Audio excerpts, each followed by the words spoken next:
Olá pessoal, vamos dar continuidade, essa é a semana 2 e nós vamos, antes de continuar o nosso conteúdo, nós vamos fazer uma recapitulação da semana passada. Então nós demos início falando sobre a estrutura da Terra e para ver essa estrutura temos algumas esferas, algumas camadas que possibilitam a vida, tá? Então vamos mostrar, tem um desenho aqui para mostrar um exemplo para vocês. Na estrutura da Terra nós temos hidrosfera, que é a camada da água, a litosfera, a camada da terra, a atmosfera, a camada do ar, e por causa dessas esferas elas possibilitam a biosfera, que é onde há a presença de seres vivos na Terra. Só que antes de nós darmos essa continuidade, a professora vai fazer correção no livro de vocês. Então eu vou pedir para vocês agora pegarem o seu livro, abrirem lá na página 41, tá? E juntos a gente vai poder dar uma sequência, lendo e explicando para vocês cada questão. Vamos começar lá? Na página 41 tem o exercício parado obrigatório. Exercício 7 pergunta o seguinte: descreva a composição do solo e relacione aos 3 sistemas que compõem o planeta Terra: litosfera, atmosfera e hidrosfera. Então olha lá a resposta para vocês. O solo compõe a superfície do planeta e é formado por fragmentos de rochas, ar, água, seres vivos e matéria orgânica, resultante de processos de decomposição de restos de plantas e animais. Sendo assim, se o solo tem ar, água, seres vivos, ali está já, ó. Sendo assim, ele se relaciona com a litosfera, que são as rochas, a hidrosfera, que é a água, e a atmosfera, que é o ar, por causa dos elementos que a compõem. Certo, pessoal? Vamos lá, a próxima questão, 8. Leia o trecho abaixo e identifique se os termos sublinhados correspondem às rochas ou minerais e justifique a sua resposta. O granito é formado principalmente por quartzo, mica e feldspato. O granito é uma rocha, pois, como indicado no trecho, é composto de outros materiais: o quartzo, a mica e o feldspato, que são minerais com constituição definida. Então, se você olhar o mineral, ele é um tipo só. A rocha é uma formação de diversos minerais. Fechou, turma? Alguma pergunta, você envia lá na parte do PDA, envia para a professora e tire suas dúvidas comigo. Vamos virar a página 42 agora. Vamos lá no exercício 9. Analise o gráfico abaixo e responda: principais países compradores de minério de ferro brasileiro em 2012. Então a gente tem um gráfico pizza, tá? Tá bem colorido ali e mostrando, a professora vai ressaltar alguns só, que 45,78% quem compra é a China. E um dos menores ali, que vai ficar ali por 2,95%, são dois que são a Argentina e a Alemanha. Letra A. No título do gráfico é mencionado o termo minério de ferro. Por que o ferro é considerado um minério? Complemente sua resposta com base nas informações do gráfico. Porque ele tem importância econômica, o que é evidenciado pelo gráfico, que indica que ele é comprado por outros países. Então, o minério de ferro tem uma importância muito grande econômica. Sendo assim, os países estão comprando ele. Letra B. A China é a principal produtora de aço no mundo, produto feito a partir do ferro. Relacione essa informação com o que é mostrado no gráfico. Dentre os países mostrados no gráfico, a China é a principal compradora do minério de ferro. Quase 50% do nosso minério de ferro é vendido para a China, provavelmente para a produção de aço em suas indústrias. Questão 10. Procure identificar objetos na sua escola ou na sua residência cuja matéria-prima para a produção são rochas. Tente identificar e classificar essas rochas. Se necessário, faça uma pesquisa em sites como o do Serviço Geológico do Brasil, que está disponível no link abaixo. Pessoal, quando a gente fala tente identificar objetos na sua escola, então a professora está hoje aqui na escola, vocês estão em casa, mas se você olhar um pouquinho ao redor e se você usar a tua imaginação e lembrar da escola, nós temos as carteiras, que tem as bases de ferro, nós temos os armários. Em casa, muitas vezes nós temos as panelas, nós temos esculturas, nós temos as pias de mármore, nós temos as pias de granito, a pedra pomes, que normalmente às vezes a mãe ou o pai tem no banheiro para poder dar uma lixada na pele. Então, alguns exemplos, é uma resposta muito pessoal, mas são alguns exemplos de materiais provindos de rocha. E, por último, na nossa página 42, o exercício 11. Ao ser exposto às grandes variações de pressão e temperatura, o granito transforma-se em gneiss, outro tipo de rocha, sem que seus minerais passem para o estado líquido. Como você classificaria gneiss? Justifique sua resposta. Pelo fato do granito ser transformado em gneiss, semana passada nós falamos sobre isso, que é uma rocha metamórfica, porque ela é originada a partir da transformação de outra rocha. Então, a gneiss se originou a partir do granito, por alterações de pressão e temperatura, sem que os minerais passem para o estado líquido. Fechou, pessoal? Então, nosso conteúdo sobre rochas, que a professora conversou semana passada, 3 tipos de rochas, suas formações e exemplos, está lá gravado semana passada. Se você não lembrar, faz um resgate lá. E vamos dar continuidade no nosso conteúdo sobre estrutura da Terra. Para vocês continuarem acompanhando, pega lá o teu livro, tá? Deixa junto, às vezes, o teu fichário para você poder fazer as anotações. Pega o teu livro e vamos lá para a página 49, tá? Da página 49 a 51, o livro de vocês vai dar uma continuidade falando sobre uma esfera que compõe a estrutura da Terra. Pessoal, lembrando vocês, por que isso é importante? Porque nós estamos mostrando o que torna a Terra viável para ser habitada. Então, a atmosfera é uma esfera muito importante nessa composição da estrutura da Terra.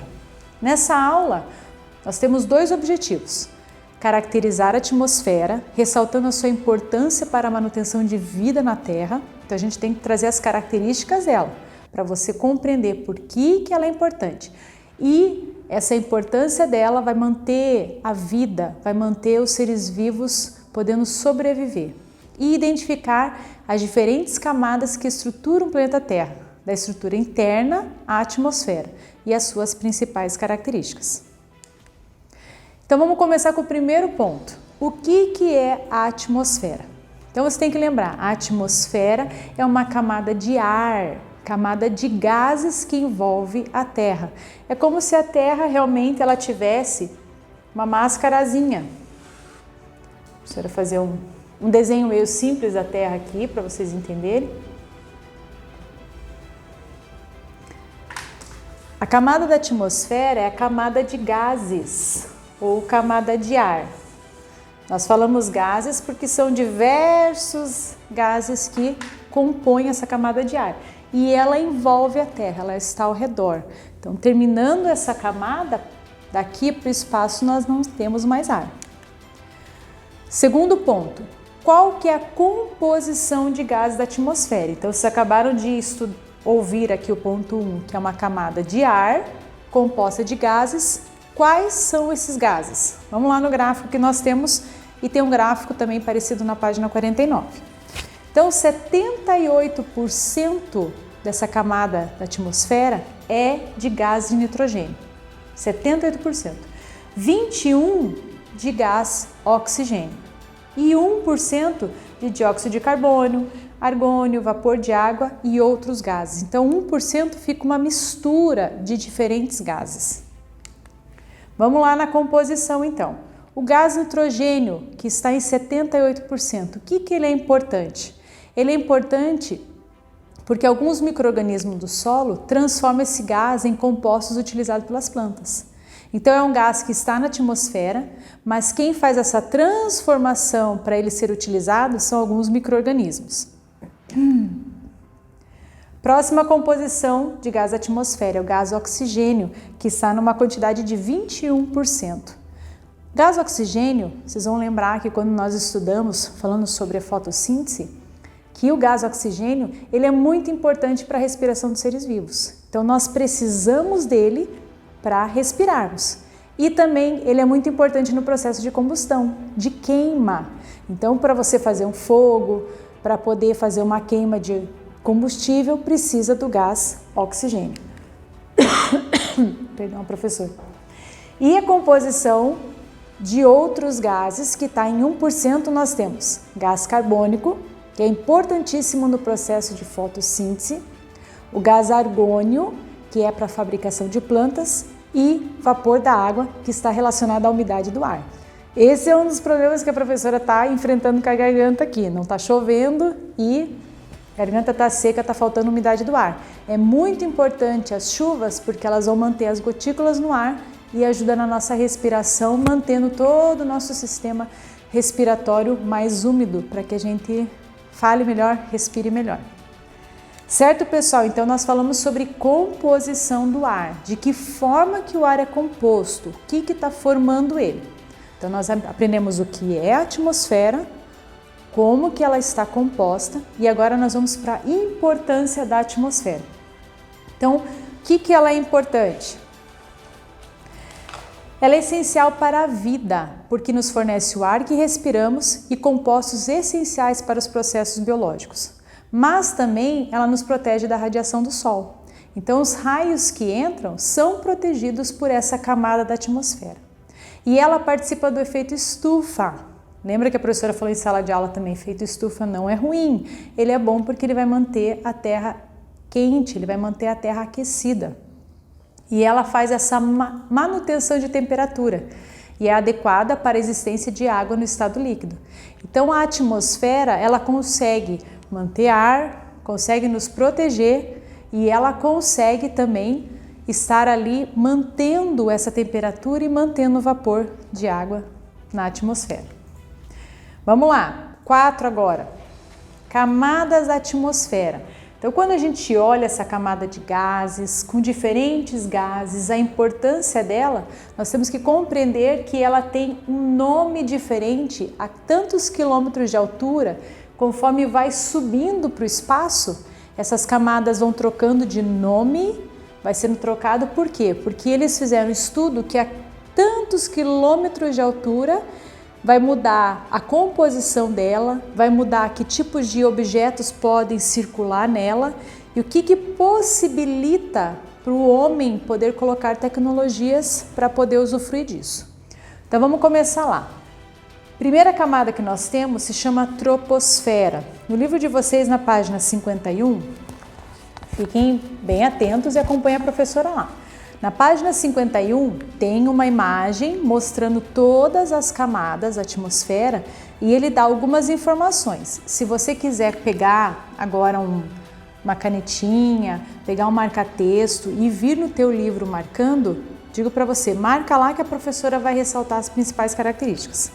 Então a troposfera está a cerca de 14,5 quilômetros de altura. Então, subindo a 14,5 km de altura, nós temos a camada da troposfera. E se você olhar na imagem lá, tem ali o Monte Everest, tem nuvens e tem um avião.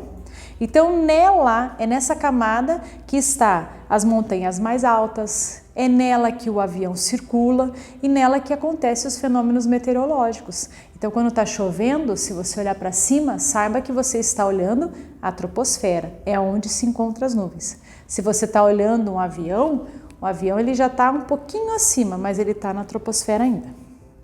Indo para a próxima camada, estratosfera. A estratosfera ela já está a 50 km de altura, então subindo bem mais alto nós temos a estratosfera. E é ali que está a camada de ozônio, que nos protege das radiações ultravioletas do Sol. É na segunda camada, estratosfera. Vamos para a próxima, então troposfera, estratosfera, mesosfera. Mesosfera, já falei, é do meio. Está a 80 quilômetros de altitude e é nela que acontece a queima dos meteoros. Então, quando passa algum meteoro, é ali que ela vai ser também meio que barrada por causa dessa outra camada. Mesosfera, a camada do meio. Depois da mesosfera, lembrando, deixa a professora trazer uma memória para vocês. Quanto mais alto, menos ar nós já vamos ter. Então ele começa a chamar de ar mais rarefeito, está mais raro ter ar nessa camada. Então, troposfera tem bastante ar, já subindo para a estratosfera tem menos, mesosfera vai diminuindo e cada vez nós vamos ter uma menor quantidade, até chegar ao ponto que eles vão quase não encontrando mais partículas e nós acabamos com a última camada. Então vamos lá. Depois da mesosfera nós temos a camada chamada termosfera, tá? Está a 700 quilômetros de altitude e é ali que acontece o efeito das auroras, que acontece nas regiões polares, quando tem aquelas cores diferentes, fica aquela mistura no espaço, é o efeito da aurora boreal, que acontece só nas regiões polares, mas acontece na termosfera. E por último, nós temos a exosfera, que está a 10.000 quilômetros de altitude, extremamente alto, não tem praticamente ar nenhum mais. E é a última camada, que é o limite entre o espaço e a camada de atmosfera da Terra. E aqui, pessoal, entre mesosfera e termosfera, se você observar que essa linha é uma linha chamada ionosfera, é onde reflete as ondas de rádio, tá? Então ela fica entre mesosfera e termosfera, tem a ionosfera. Certo, turma? E aqui então, lembrando vocês, nós falamos da atmosfera, nós falamos o que é, nós falamos a importância, nós falamos a composição de gases da atmosfera e nós mostramos que ela tem diferentes camadas. Então isso é muito importante vocês entenderem. Nós temos que saber que a atmosfera é uma das estruturas da Terra responsável pela vida. Mas o que tem nela? Tem ar, tem gases. Que gases que são esses? Qual a importância dela? Esses gases estão sendo fornecidos para que tipos de seres vivos? O que eles estão fazendo com isso? E as camadas da atmosfera. E nós ficamos nessa aula, nós encerramos por aqui o conteúdo da atmosfera e depois nós vamos prosseguir para o nosso conteúdo de hidrosfera, que é outro conteúdo que faz parte das estruturas da Terra. Vamos lá, pessoal, vamos dar sequência às estruturas da Terra. Então agora nós vamos entrar em hidrosfera, que está lá no livro de vocês, páginas 55 a 60. Nós vamos tratar agora um novo conteúdo dentro de estrutura da Terra, né? Lembrar, a professora vai repetir várias vezes para vocês não esquecerem. Então, a estrutura da Terra, nós estamos estudando que composições de esferas que existem nela que vão possibilitar vida na Terra. Então, nós começamos com a litosfera, que é a camada de rochas, de solo, que é muito importante ter na Terra para poder existir a vida, né? Quando em Gênesis Deus cria tudo, o que ele fala? Que ele separa a água da terra, porque nós temos que ter o nosso espaço de terra. Ontem eu estava lendo também Jeremias que Deus fala o seguinte, que ele colocou a areia para limitar o mar. Ele falou, ela pode vir as ondas, pode vir com toda a força, mas a areia é a limitação aonde o mar não pode passar. Lindo isso, né? Como Deus ele tem o cuidado de deixar as camadas divididas. Então, a estrutura da terra é formada em litosfera, rochas, solo. Nós falamos sobre a atmosfera, que é a camada de ar, e agora nós vamos entrar na última esfera, que se chama hidrosfera. Lembrando que essas três esferas, elas possibilitam a vida, que nós chamamos de biosfera. É onde tem vida no planeta Terra. E se você olhar, a vida na Terra ela começa desde as profundezas, nós temos vida embaixo do solo, né, as minhocas, alguns tipos de insetos, micro-organismos, microplantas, micro-organismos que daí são os protozoários, outros tipos de elementos, nós temos eles e nós temos também no ar. Nós temos os pássaros que estão, nós temos também os vírus que estão no ar, que é o que nós estamos presenciando agora. Então a vida na Terra, ela é desde o solo, desde a camada da litosfera até a atmosfera, que é a camada de ar. Então vamos entrar no nosso último tópico agora, que é a hidrosfera. Vamos lá. O objetivo dessa aula é caracterizar a hidrosfera, nós temos que trazer característica para ela, mostrando a importância para manter a vida na Terra. O que é a hidrosfera? Então essa é a pergunta. O que é a hidrosfera? Hidrosfera é a camada de água da Terra. Então, a Terra ela tem 75% de água. Tanto é que às vezes a gente brinca que o nome podia ser, em vez de planeta Terra, poderia ser planeta Água, porque quando ela é vista do espaço, é praticamente uma bola azul, de tanta água que nós temos na Terra. A Terra, ela apresenta água em 3 estados. Então nós podemos achar no estado líquido, que é lagos, rios, oceanos. Nós podemos encontrar no estado sólido, que é quando a água congela, então são as geleiras, e o gasoso, que é o vapor da água que está no ar. Que a outra ali, quando eu estava falando da atmosfera, a professora mostrou quanto nós temos tidos aqui, acho que em Curitiba, 2 semanas já não está chovendo e o ar começa a faltar umidade, porque não tem gotículas de água no ar, começa a gerar muita seca, fica muito seco o ar, então por isso da importância da gente estar se hidratando e tomando água. Como que ela se distribui a água na Terra? Como que está essa distribuição? Então olha lá, no gráfico que eu tenho aqui, vocês têm um gráfico na página 57 do livro de vocês, tá? Ali na página 57 tem a distribuição de água no planeta Terra. A professora achou um pouquinho diferente aqui. Então nós temos lá, ó, 97,5%. Então vamos lá, desses, como que a gente colocou? Deixa eu voltar para vocês verem, ó, 75% da Terra, 75% é água. Desses 75%, então vamos colocar 97,5% é água salgada. Então olha quantos mares, oceanos, o quanto de água salgada nós temos na Terra. 97,5%. Sendo que desse 97,5%, 2,5% é água doce. Que é água que nós podemos beber, que é água que a gente pode utilizar no nosso dia a dia. 2,5%, vamos desmembrar agora, vamos ver o que está distribuído esses 2,5% de água doce. Então nós temos 69,8% está em forma de gelo, calotas polares, imagine, grande parte da nossa água doce está em calotas, em formato de gelo. Nós temos 29% águas subterrâneas que estão abaixo do nosso solo. Nós temos 0,3% que está nos rios e lagos e 0,9% que são outros, que às vezes também está na atmosfera em formato de gotículas, só vapor da água. Então, se você olhar o gráfico, a gente até assusta na hora, a gente fala, o pessoal está falando, questão de água, às vezes está acabando. Olha a quantidade de oceanos que nós temos, quantidade de água doce bem menor. E como que ela está sendo distribuída. A água doce, grande parte dela está nas calotas polares. Então é assim que ela se distribui a água na Terra. Vamos lá.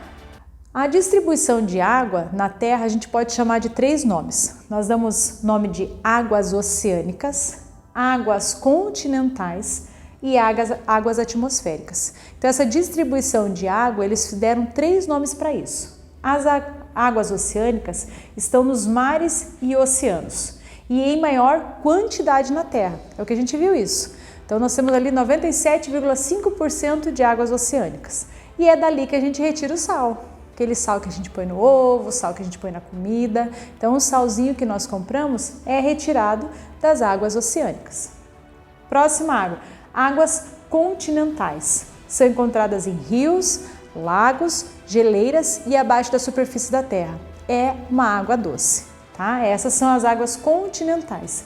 E por último, as águas atmosféricas, que está no ar em estado gasoso. Então vocês viram que a água ela pode se encontrar em 3 estados físicos, líquido, sólido e gasoso. Mas quando nós falamos de distribuição, usamos 3 termos diferentes: águas oceânicas, águas continentais e águas atmosféricas. Vamos ver agora a importância. A gente viu o que é a hidrosfera, como que ela se distribui, por que a água na Terra é importante. Gente, a água é essencial para a vida, tá? Nós temos praticamente 70% do nosso corpo é feito de água. Por isso que é muito importante a gente tomar muita água, hidratar, tomar pelo menos 2 litros de água por dia. Por quê? Porque o nosso corpo precisa de muita água para a manutenção dele, para toda a atividade vital, coração bater, o sistema circulatório, os nossos rins fazerem uma purificação, fazer a digestão dos alimentos. A gente precisa de água, porque nós temos um gasto energético muito grande durante o dia. para fazer as nossas atividades, estudando, pensando, dormindo. Então a água, ela é importantíssima para a manutenção dos seres vivos. Não é só o homem, a mulher que precisa, são as plantas, os animais. Por quê? Porque nosso corpo é formado praticamente também de muita água. E muitos seres vivos vivem nela, né? Na água doce, na água salgada. Lá em Gênesis, Deus falou assim que os grandes animais habitem as águas, né? Baleia, tubarão, peixes, corais. É tão lindo os oceanos, fica uma dica aí. Se você quiser pegar um tempinho também para assistir alguns documentários sobre os oceanos, vale a pena. Você vai ver que tem uma imensidade, um ecossistema lindo vivendo embaixo da água. E a presença de água no estado líquido é essencial para a existência de vida. Lembrando também que a professora falou sobre o vapor de água. Então, olha lá uma fotinha para vocês do ecossistema marinho, mostrando a importância da água, porque é ali que eles vivem, ali que eles habitam. Então tá, depois da distribuição e importância, vamos para o tópico agora, o ciclo de água na Terra. Página 59 do livro de vocês. Vai mostrar ali sobre o ciclo da água. Vocês têm uma imagem também um pouco diferente que eu trago no PowerPoint aqui. É uma imagem mostrando como que a água ela está se movimentando no nosso planeta, né? Vocês olham o mar, um oceano, olha a água ali, você olha a água de um rio, a água que formou uma poça, mas estava a poça, de repente veio o sol e a poça não está mais ali. Aquele rio, como nós temos agora o Passaúna, se vocês estiverem acompanhando um pouquinho, o Passaúna, pela falta de chuva, ele está secando. Para onde que foi essa água? A gente está só utilizando ela? O que aconteceu? Como que ela se movimenta? Então, quando eu falo ciclo da água, por quê? Porque a água ela está se movimentando no planeta por causa dos estados físicos dela. Então, quando ela muda de um estado físico para outro, ela faz essa movimentação. E quem que movimenta? Então, deixa a professora fazer uma lembrança com vocês aqui. Então, nós temos o estado sólido, nós temos o estado líquido e, por último, nós temos o estado gasoso.